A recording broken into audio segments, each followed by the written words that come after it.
Salut tout le monde, c'est Chloé Rousseau. Bienvenue sur ma chaîne où l'on parle d'économie domestique, de nettoyage, de propreté de la maison et d'élimination des tâches. Pensez à vous abonner pour ne rien manquer.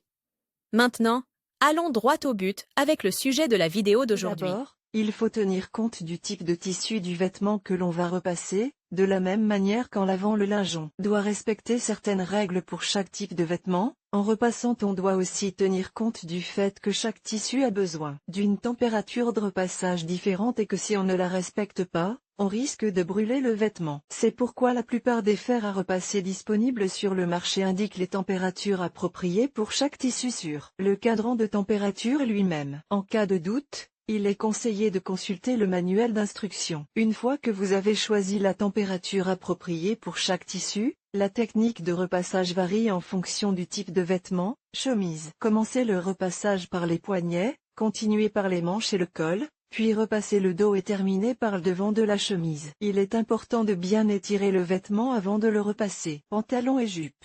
Commencez par repasser sur l'envers, puis sur l'endroit. Lorsque vous repassez sur l'endroit, placez un chiffon humide sur le vêtement pour éviter tout contact entre le fer et le vêtement. Vous éviterez ainsi l'apparition de brillances disgracieuses sur le vêtement. Nous vous recommandons de commencer à repasser les pantalons à la taille, s'ils ont un pli, de les placer face aux coutures des jambes et de bien les étirer pour éviter les plis. Puis les polos. Ils doivent être placés dans leur forme originale, sans les plier, et repassés délicatement pour éviter les déformations. En résumé, il ne faut pas oublier que le repassage est une opération délicate qui peut abîmer les vêtements. Il n'est donc jamais inutile de prendre des précautions telles que couvrir les gros boutons avec une cuillère pour éviter qu'ils ne brûlent, ou repasser les broderies sur l'envers, en utilisant que la pointe du fer à repasser. Et pour terminer, une astuce très écologique, si vous placez du papier aluminium sur la housse de la table à repasser, il réfléchira la chaleur, ce qui permettra d'économiser de l'énergie.